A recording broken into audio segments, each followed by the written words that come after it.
महाराष्ट्र के शिरडी नाम के छोटे से गांव में एक दिन अचानक एक युवक आकर रहने लगा। कोई नहीं जानता था कि वह कौन है, कहां से आया है। वह एक साधारण फकीर की तरह रहता था। सफेद कपड़े, सिर पर कपड़ा और आंखों में गहरी शांति। यही युवक आगे चलकर साईं बाबा के नाम से प्रसिद्ध हुआ। शुरुआत में गांव के लोग उन्हें समझ नहीं पाए।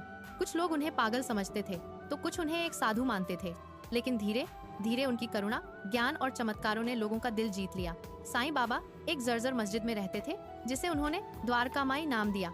वहाँ वे रोज दीप जलाते, धूनी अग्नि जलाकर रखते और लोगों को आशीर्वाद देते। साईं बाबा का सबसे बड़ा संदेश था सबका मालिक एक। वे हिंदू और मुस्लिम दोनों धर्मों का सम्मान करते थे। उनके पास हर धर्म, जाति और वर्ग के लोग आते थे और बाबा सबको समान प्रेम देते थे। वे कहते थे कि भगवान एक है, बस उसे पाने के रास्ते अलग अलग हैं। एक बार गांव में भयंकर बीमारी फैल गई। लोग डर से परेशान हो गए। तब साईं बाबा ने अपनी धूनी की राख उड़ी लोगों को दी और कहा कि इसे श्रद्धा से लगाओ। आश्चर्य की बात यह थी कि बहुत से लोग ठीक होने लगे।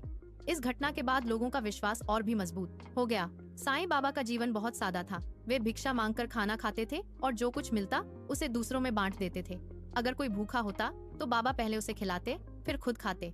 वे हमेशा दया, सच्चाई और सेवा का पाठ पढ़ाते थे।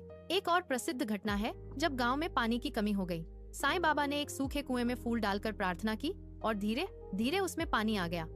लोगों ने इसे चमत्कार माना, लेकिन बाबा हमेशा कहते थे कि यह सब ईश्वर की कृपा है, उनका कोई श्रेय नहीं। साईं बाबा अपने भक्तों की हर परेशानी में साथ देते थे। चाहे वह बीमारी हो, गरीबी हो या मानसिक दुख, लोग उनके पास आते और हल्का महसूस करके लौटते।